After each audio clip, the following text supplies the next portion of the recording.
Today on Legalese, we are going to be talking about some First Amendment fundamentals.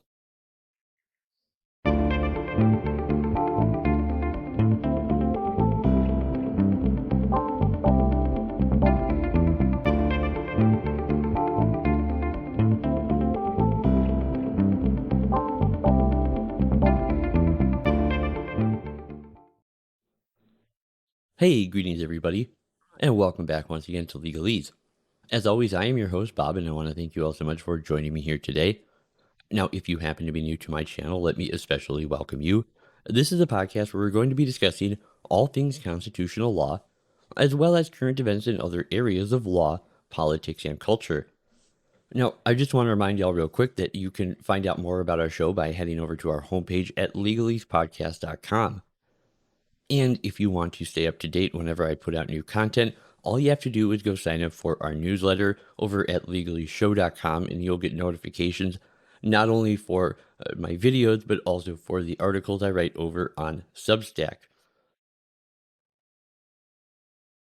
All right, let's jump right in here to today's episode. Now, today we're going to be doing something a little bit different than what I would normally do, and that's because this video is being made by special request.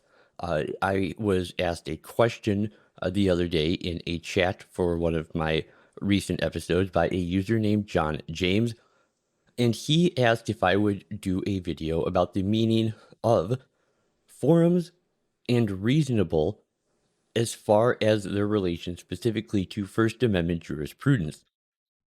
Now, the appeal of this video may be slightly more niche than usual, but the fact is, it was a good question. God damn it! So here we are. Anyways, this what makes this so interesting of a suggestion for me is because on its face, this seems like a really simple question with a really simple answer. And actually, on one level, that's correct, but there is another level in which the answer is anything but simple. So, what I'm hoping to do for you guys today is to do my best to give you both the simple and difficult answer in a way where they will both make sense to you. And, anyways, again, thanks to John for the great video suggestion. So, why don't we just start real quick by getting the simple answers out of the way right off the top? So, when it comes to the definition of these terms in First Amendment law, a forum just refers to a place in which a speaker speaks. And reasonable in constitutional law is a term of art that means just, rational, appropriate, ordinary, or usual in its circumstances. Now, where this begins to get complicated comes into play when we examine the actual text of the First Amendment itself. And this reads that Congress shall make no law respecting an establishment of religion, or prohibiting the free exercise thereof, or abridging the freedom of speech, or of the press, or the right of the people to peaceably assemble, and to petition the government for a redress of grievances. Now, I think the first thing to note here, and this is something I have discussed in the past and actually discussed quite a bit in my book, Constitutional Sleight of Hand: An Explicit History of Implied Powers. And if I can just whore myself out here for a minute, it's a really great book, and it is available on Amazon. If you're interested, the link is in the description. But really, what I talk about in that book and what I've talked about a lot on this show is the unique nature of constitutional law. Now, this is because most areas of law have a complex and multifaceted source, as they have evolved over time, often coming through the common law, which is a mix of customary law and statute. And this evolution is further complicated through other events, such as the standardization of the common law in the United States, that has given rise to bodies of law like civil and criminal procedure. Now, on the other hand, all constitutional law is the product of a single Supreme Court that has been sitting continuously since the founding of our country and whose decisions you can use to track how constitutional doctrines have developed right from the founding to the present day. And constitutional law, therefore, is really only ever an interpretation of the text of the body of the Constitution, as well as that text application to new and unique questions of law by way of what is known as legal construction. So let's look at how the Supreme Court has come to apply these two terms, forum and reasonable, to constitutional law in general and to First Amendment jurisprudence specifically. And let's start by looking at forums.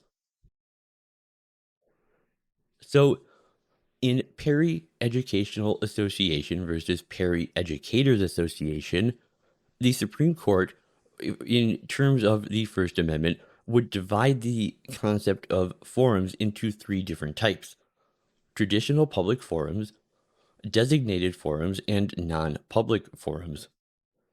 So, let's take a minute and discuss what each of these are one at a time.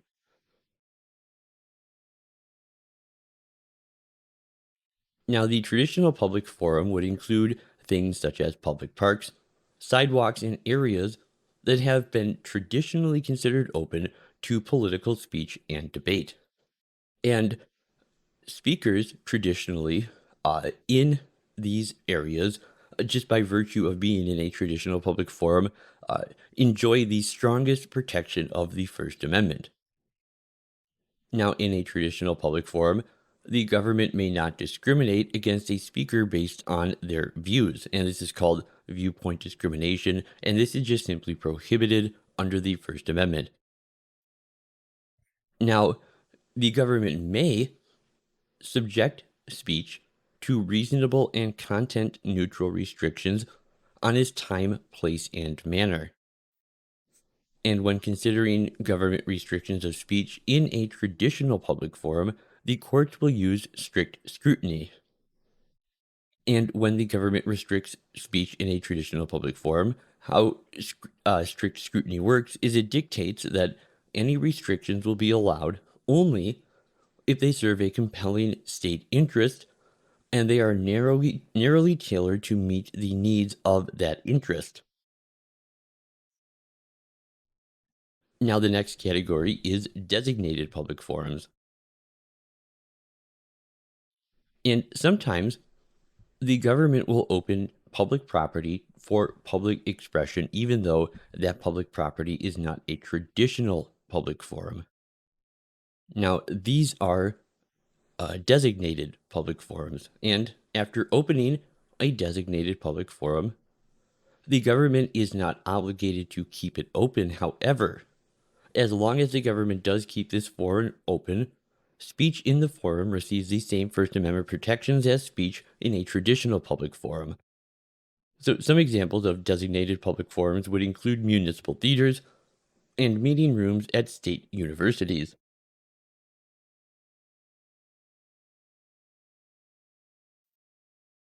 Now, another category is what are known as limited forums. And a limited forum is a type of designated public forum, but here the government limits access to a designated public forum only to certain classes or types of speech.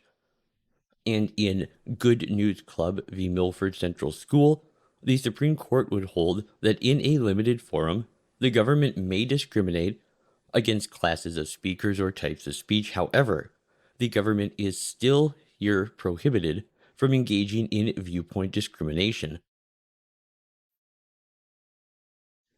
Now, an example of how that would shake out would be that the government may limit access to a public school meeting room by only allowing speakers who are conducting school related activities.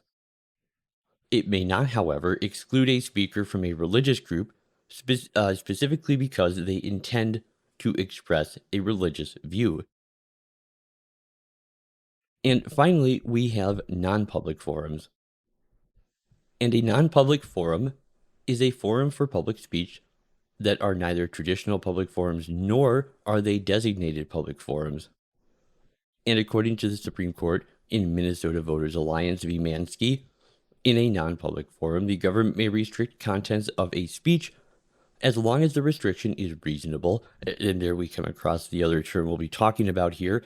So, as long as the restriction is reasonable and it does not discriminate based on a speaker's viewpoint.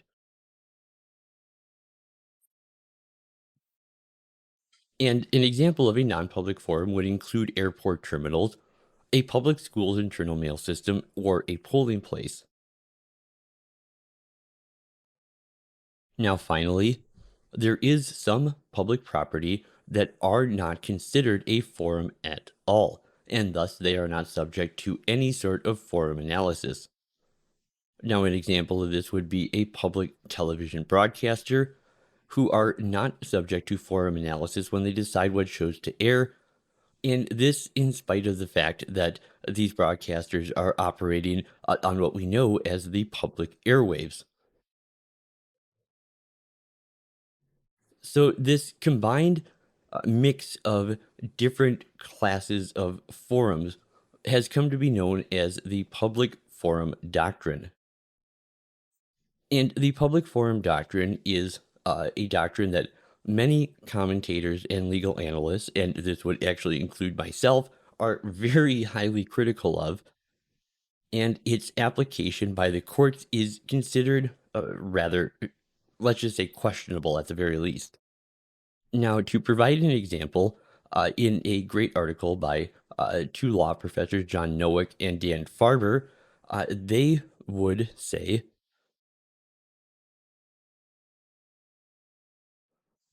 classification of public places as various types of forums has only confused judicial opinions by diverting attention from the real First Amendment issues that are involved in the cases. Now, despite this criticism, this doctrine does nonetheless remain a staple in modern First Amendment jurisprudence. Now, more recently, the First Amendment scholar Eric Kaplan has actually likened the public forum doctrine to the kudzu vine, explaining that there is not even agreement on how many levels of forums exist within the public forum doctrine. And this is interesting because, as some of the more astute of you out there might have noticed, when I first introduced the idea of public forums, I said that there were three types of public forums, but I then went on to list four different types of public forums. That was not an accident. That was a demonstration of the fact that this really isn't all that solid because, yeah, the Supreme Court only recognizes three types, but there is at least a fourth one, and there are arguably even others out there beyond that that are generally recognized, even if not officially by the Supreme Court specifically. Now, whatever its shortcomings may be, the public forum doctrine does have a pervasive presence in First Amendment free speech law. All right, next we are going to move on to discussing the term reasonable. Now, to quote from a great law review article called Constitutional Reasonableness by Brandon L. Garrett, he says, though the notion of reasonableness dominates Anglo American law, its meaning has been clouded by traditional conceptual analysis.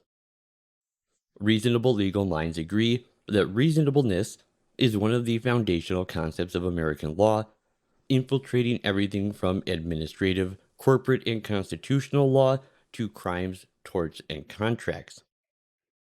Yet, he goes on to say, the concept's importance and prevalence has not necessarily bred clarity.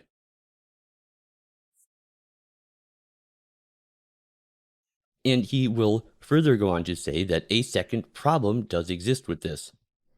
Constitutional rights both set expectations for citizens and regulate government actors.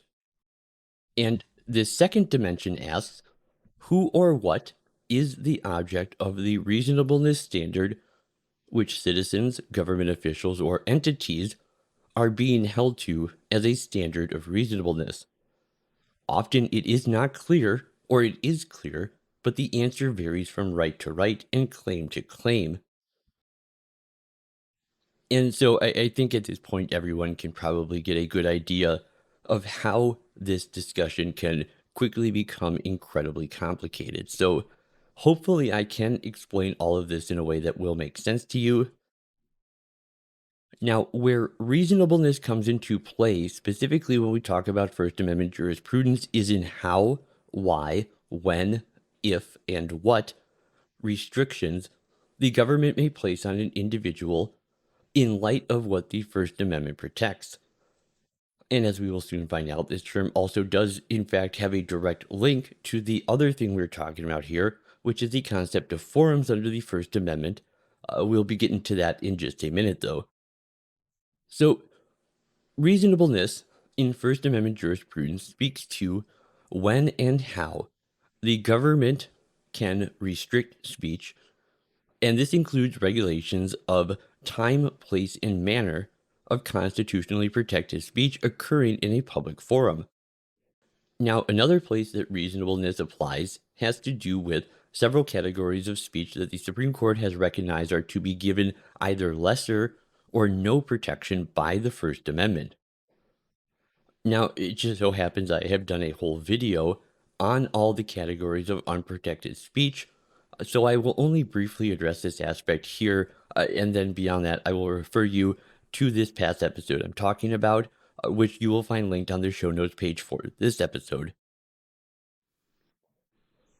So let's talk about time, place, and manner restrictions.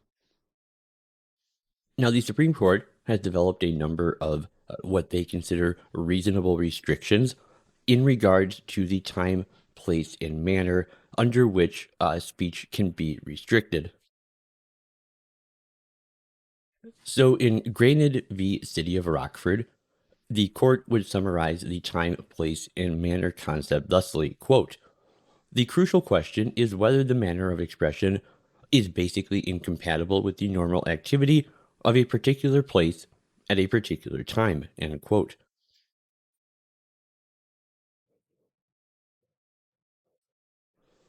Now, when it comes to time, place, and manner restrictions, they must withstand what is known as intermediate scrutiny. Now, this is part of the larger issue of judicial scrutiny, which refers to a test that the court will employ to determine the constitutionality of a statute or ordinance. Now, while judicial scrutiny is a topic that I have covered here in past episodes a number of times, and those would be worth going over, so I will link them in the show notes page for this episode. Pretty much, I think every time we've talked about them, they've always been within the context of Second Amendment and never First Amendment. So I suppose what we can do here is do a quick general refresher of what judicial scrutiny is for people who are maybe just totally unfamiliar or have kind of forgot. And then we can spend some time trying to map this concept onto the First Amendment specifically. Now, it's a little confusing at first, but bear with me, and I think it'll make sense here pretty quick. Because this concept, the concept of judicial scrutiny, is split into two buckets with three categories. So those two buckets I'm talking about are known as heightened scrutiny and rational basis review. However, heightened scrutiny is further divided into strict scrutiny and intermediate scrutiny.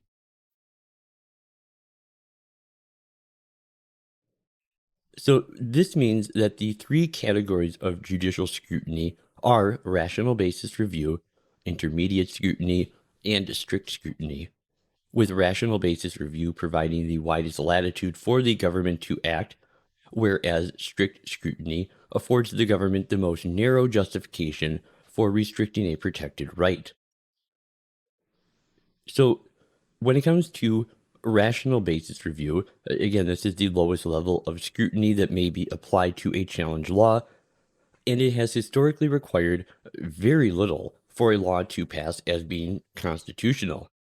So, under the rational basis test, the person who is challenging the law and not the government has the burden of proof, and they must prove either one of two things: that the government has no legitimate interest in the law or policy, and there is no reasonable or rational link between that interest and the challenged law. Now, courts using this test are highly deferential to the government and will often deem a law to have a rational basis as long as any, even a hypothetical, conceivable rational basis, even if it's not a rational basis the government has ever even argued exists, uh, is enough to pass a law as being constitutional under this standard.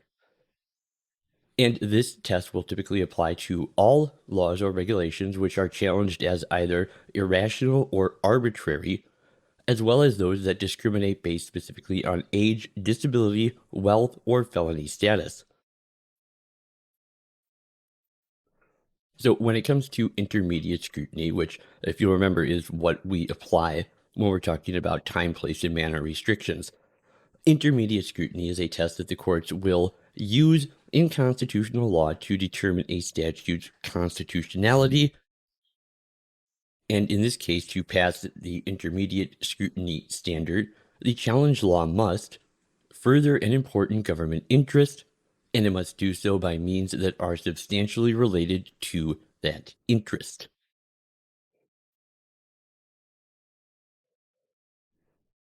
And with strict scrutiny, the first thing to notice is that while in many instances a restriction on protected speech is simply not allowed, just period at all under any circumstances, in those circumstances where there is some restriction being placed on a protected right, this is the standard that would be applied.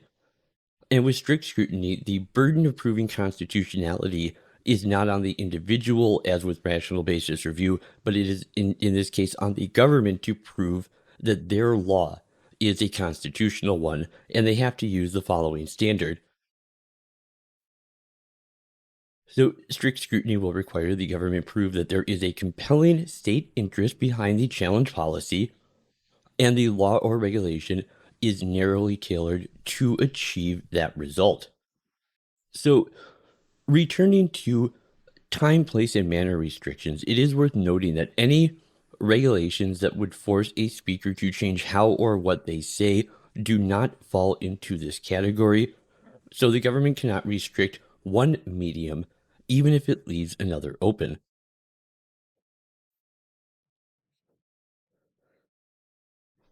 Now, in Ward v. Rock against Racism, the court would hold that time, place, or manner restrictions must be content neutral, be narrowly tailored, serve a significant government interest, and leave open ample alternative channels for communication. And so, where the idea of reasonableness and forums under the First Amendment come together here is in determining what reasonable time, place, and manner restrictions can be placed on the First Amendment in accordance with the type of forum that we are talking about specifically.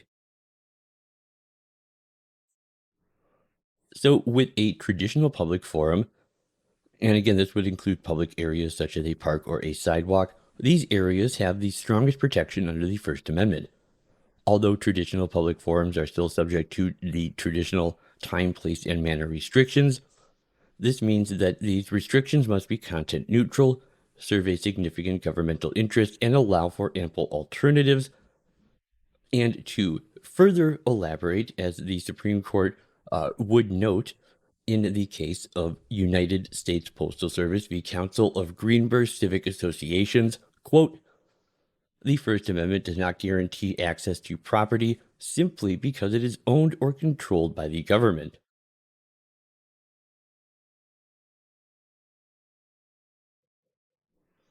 And the difference between traditional public forums and designated public forums is that in a designated public forum, the government may limit access to the area to only certain groups, speakers, or subjects, so long as their rules are consistent. And designated public forums are subject to the same restrictions as a traditional public forum, meaning that time, place, and manner restrictions must be content neutral, serve a governmental interest, and allow ample alternatives. And restrictions in a designated forum can be seen in cases such as Vidmer v. Vincent and City of Madison Joint School District v. Wisconsin PERC. And when it comes to a non public forum, this would include things such as an airport terminal or an internal mail system. And in these areas, the government has significant control over the speech that they will allow in these forums because the government is acting like a private owner here.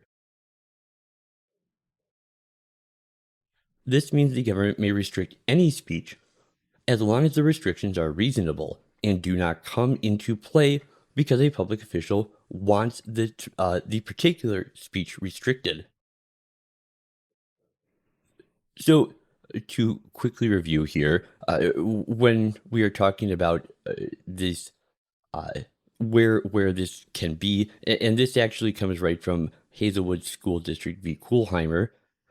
What they say is that in order for the Supreme Court and other governmental entities to impose time, place, and manner restrictions, they must decide that the restrictions are content neutral, narrowly tailored, serve a significant governmental interest, and allow other alternative methods of communication. And it is if the restrictions can pass these four requirements that they will align with the First Amendment restriction provisions. When it comes to understanding forums and reasonableness in relation to the First Amendment, I guess what we can ask here to kind of conclude is does what we talked about here today align with the original meaning of the First Amendment, according to the framers and ratifiers who gave the document legal force? Or are these just later inventions of the Supreme Court that are being used as a justification to limit speech where it ought not be limited? Well, yes, is the answer, I think, to both questions. And so I want to briefly sort of close with a caveat by saying that uh, just because I have been expressing these ideas does not mean that I am personally endorsing this information as being objectively consistent with the Constitution. Now, I agree with some of this. I disagree with quite a bit of it, but this video is simply meant to provide you with the best understanding of this information in constitutional law as it is, and certainly not by any means as it should be. So, some of these concepts have some basis in the original understanding of the framers and ratifiers who gave the Constitution legal force, but there is also a hell of a lot of judge made restrictions on speech, and that these are sometimes arbitrary, sometimes understandable, but yet still often both improper and evolving. All right, well, that's all I have for you guys here today. Thank you so much for tuning in. I hope that this video was able to answer the questions that were being asked about forums and uh, reasonableness under the First Amendment. So, if you have any further questions or comments about this topic, please let me know by leaving a comment down below. And if you would also take a moment to do all those other things that help to trigger Al Gore's rhythm, if you liked the video, hit the like button. If you disliked it, you can hit the dislike button. Subscribe to the channel. Make sure you always know when I'm getting new content put out. And if you would do those things for me, I would be very grateful. And so I guess all that's left to do is say that until next time, this has been Bob for Legalese, talking about First Amendment fundamentals. And of course, as always, Cartago delenda est.